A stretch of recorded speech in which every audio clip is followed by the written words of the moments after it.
O Internacional realizou um treino diferente no interior de São Paulo em preparação para a partida contra o Belgrano, uma novidade importante para o técnico Eduardo Cudê, o jogador recentemente vendido pelo Inter, que deu show na Espanha e surpreendeu a todos em pleno Santiago Bernabéu na despedida de Toni Kroos do Real Madrid. Vocês estão ouvindo isso mesmo. A gente também fala sobre a negociação do Internacional com as seleções sul-americanas que disputarão a Copa América, uma negociação para não perder os seus atletas de imediato, neste momento. E também detalhes sobre quem vai comandar a partida entre Inter e Belgrano. Tudo isso depois da vinheta.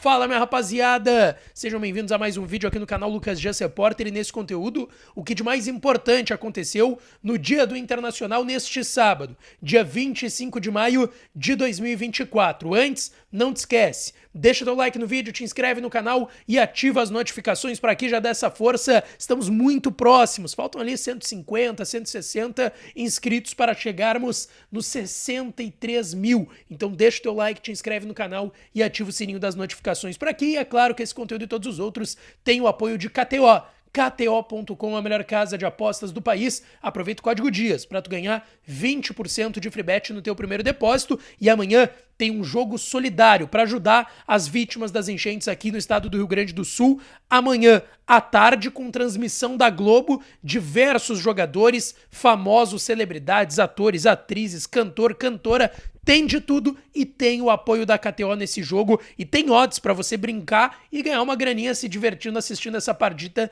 que vai ajudar muito a população do Rio Grande do Sul. Fica atento lá em KTO.com, que é onde a diversão acontece. Rapaziada, vamos lá. Eu quero começar aqui falando da atividade comandada pelo técnico Eduardo Cudê hoje à tarde, e ela foi uma atividade diferente. O Internacional estava treinando até esse momento, desde a última terça. O Inter chegou na segunda tarde e a partir da última terça-feira estava treinando nos campos do resort, do Otto Hotel, que é o resort que o Internacional está hospedado em Itu, São Paulo. Inclusive, segunda-feira estarei lá e vou trazer conteúdo aqui no canal para vocês. Mas hoje, o Inter treinou em um campo. Nesse final de semana, o Cudê deve encaminhar a equipe para jogar contra o Belgrano na terça-feira, dia 28, pela sexta rodada da Copa Sul-Americana, fase de grupos da competição lá em Barueri, no estádio do Palmeiras, na Arena Barueri. E por conta disso, o Inter hoje treinou em um estádio. Claro, não foi a Arena Barueri, que já está no comando da Conmebol, que está fazendo os preparativos para o jogo de terça-feira. Mas o Inter treinou no estádio Ítalo Mário Limonge, que é a casa do Esporte Clube Primavera. É um clube paulista de Indaiatuba, perto de Itu, no interior de São Paulo, que disputa nesse momento a Série A2 do Campeonato Paulista. A segunda divisão do Paulista, virou inclusive um clube SAF, é um clube muito tradicional lá do interior de São Paulo, que foi fundado lá em 1927, então é um clube antigo e que tem uma estrutura bem... assim, obviamente, não é uma estrutura de primeiro mundo como o Inter está acostumado, mas é um estádio de futebol, com vestiários, academias, e óbvio que é uma qualidade diferente de um resort, que não foi preparado para isso que o Inter está trabalhando lá em Itu. Sobre esse treinamento, o Arangues trabalhou normalmente, ele que ontem ficou trabalhando com a preparação física, ele que não joga desde as semifinais do Campeonato Gaúcho contra o Juventude, fez um procedimento depois no olho, algo que foi acordado com a direção no início da temporada. Quando ele volta a treinar no CT Parque Gigante, ele tem uma entorse no tornozelo e desde então não entrou em campo. O Arangues deve ser titular contra o Belgrano na terça lá em Barueri, São Paulo. Falando em time, o último vídeo aqui do canal é sobre um post que o Inter fez direcionado para os torcedores que estão em São Paulo. Quem tá aqui no Rio Grande do Sul não viu essa postagem. E essa postagem deu um indicativo importante sobre o time do Inter pro jogo contra o Belgrano. Quando terminar esse vídeo, corre pro último conteúdo aqui do canal para assistir, que vale a pena. E Borré, Ener Valencia, Alan Patrick juntos. Eu falei sobre isso no último vídeo, confere depois, tá? Ainda sobre esse jogo contra o Belgrano, tá? Hoje a Conmebol oficializou quem será o árbitro dessa partida e é uma arbitragem bem experiente, tá?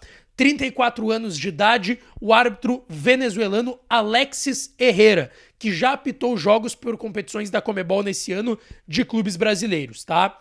Ele apitou a vitória do Bolívar sobre o Flamengo, lá no Hernando Siles, na altitude de La Paz, e a vitória do São Paulo contra o Tajeres, no Morumbi, em São Paulo, tá? E ele vai ser o árbitro de Inter e Belgrano, apesar de ter 34 anos, é um cara experiente, que já apitou muitos jogos, é um árbitro FIFA que vai apitar pela Conmebol essa partida.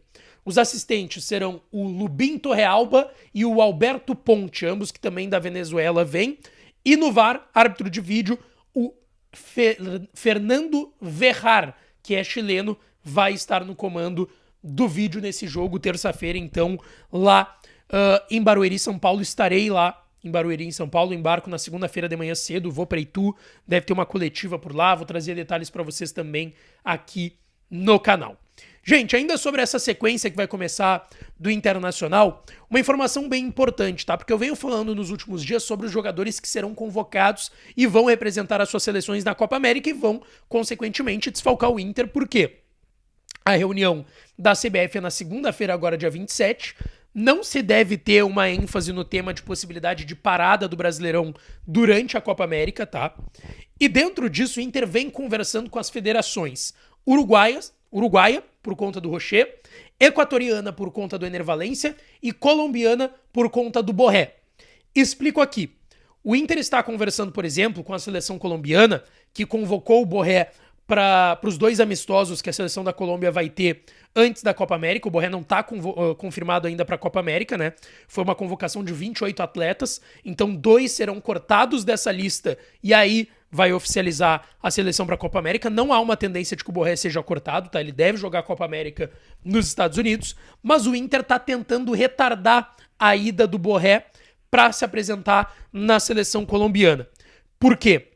A seleção colombiana vai se apresentar, e aí o Néstor Lorenzo, que é o técnico da seleção colombiana, é um argentino, ele tá esperando os jogadores a partir do dia 2 de junho, porque tem amistoso dia 8 de junho contra os Estados Unidos, lá nos Estados Unidos, já onde vai ser a sede para a Copa América, e depois vai ter um outro amistoso da seleção colombiana, se não me engano, contra a Costa Rica, tá?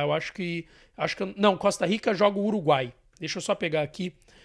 Seleção colombiana. Confesso que eu esqueci, eu falei muito desses 2 amistosos e esqueci aqui. Contra a Bolívia, tá? Perdão, Bolívia. Joga contra os Estados Unidos, dia 8, e joga contra a Bolívia, dia 15 de junho. E aí, o Borré se apresentaria dia 2. Então, ele possivelmente não jogaria contra o Cuiabá no dia 1º, porque ele já no dia 1º teria que estar viajando para se apresentar lá nos Estados Unidos e perderia o jogo no Mato Grosso. O Inter está negociando para que ele jogue contra o Belgrano e jogue contra o Cuiabá. E aí, a partir do dia 4, que seria o jogo contra o Tomayapo da Bolívia, pela Sul-Americana, para recuperar a 4ª e a 5ª rodada contra Tomayapo e Delfim, o Borré já estaria a serviço da seleção colombiana. Em relação ao Ener Valencia, já aconteceu isso em outros momentos, que o Ener Valencia teve data FIFA enquanto estava no Internacional. O Inter tem uma boa relação com a confederação, aliás, equatoriana de futebol. Mas não se sabe, porque a lista da seleção equatoriana ela vai ser divulgada na próxima semana. E tem 3 amistosos contra Argentina, Bolívia e Honduras, entre 9 e 16. Então, assim, o Inter tá aguardando aí para ver qual será dessa situação. Agora, em relação à seleção uruguaia, tem um pessimismo, tá? O Rocher não deve ser liberado. Ele deve jogar contra o Belgrano, deve jogar contra o Cuiabá e contra o Tomayapo deve ser Fabrício no gol, porque eles se apresentam no dia 3 de junho na seleção uruguaia e o Marcelo Bielsa não deve liberar o Tino Rocher. Pra gente fechar, gente, eu quero falar aqui de um jogador que foi vendido recentemente pelo Inter, que o Inter tá atento nele e deu show hoje no Bernabéu. João Lucas Cardoso, norte-americano, volante que foi vendido pelo Internacional pro Real Betis. E por que isso é tão importante pro Inter? Porque o Inter tem 20% ainda de uma futura venda do Johnny. Ele foi vendido por 6 milhões de euros fixos, a gente tá falando de um pouco mais de 30 milhões de reais, mais 2 milhões de euros em variáveis que devem ser atingidas. Então um valor total de 8 milhões de euros. O Inter tinha 100% do Johnny, vendeu 80% e tá mantendo 20%. E sabe, as notícias vêm da Espanha, de que Barcelona, Leipzig, Borussia Dortmund estariam atentos no futebol do Johnny. E hoje ele entrou em campo pela última rodada da La Liga. O Real Betis perdeu a última rodada pro Real Sociedad, o Johnny jogou bem, foi um jogo na casa do Real Betis que, pô, eles martelaram o jogo todo, perderam pênalti, o Real Sociedad deu 2 escapadas, fez 2 gols e ganhou de 2-0 na casa do Betis. O Betis vai pra Conference League, mas não vai conseguir jogar a Europa League, que era a grande expectativa, que é uma competição maior, né? Champions, Europa League e depois a Conference. E o Johnny jogou muita bola hoje contra o Real Madrid, em pleno Santiago Bernabéu, na última rodada da La Liga, o Real Madrid campeão, penúltimo jogo na temporada, porque agora vão jogar a final da Champions contra o Borussia Dortmund lá em Wembley, na Inglaterra, e era a despedida do Toni Kroos do Bernabéu. Ele vai fazer seu último jogo na final da Champions, mas era a despedida dele no Bernabéu, era um jogo enorme. E o Real Betis conseguiu parar o Real Madrid, o jogo terminou 0-0, o Johnny fez gol, que foi marcado impedimento no finalzinho do primeiro tempo. O Johnny é um bate-rebate, depois de um cruzamento na área, a bola sobra, ele faz gol, mas ele jogou muito bem, tá? Ele teve 93% de acerto nos passes, acertou metade das bolas longas que tentou, deu 4 desarmes, ganhou metade dos duelos que tentou, 2 interceptações, fez falta no Bellingham e no Camavinga em contra-ataques do Real Madrid, ele foi muito bem dentro da partida. E, obviamente, chama muita atenção porque o Inter tem 20% de uma futura venda do Johnny. Já se falam de outros gigantes europeus interessados nesse jogador que é cria da base do Internacional, cria do celeiro de Ases e que hoje chamou a atenção de toda a Espanha com um baita jogo que ele fez contra a equipe do Real Madrid. Deixa teu like no vídeo, te inscreve no canal, ativa as notificações por aqui que eu volto para falar mais do Colorado, tá certo? Um beijo, um abraço e até a próxima.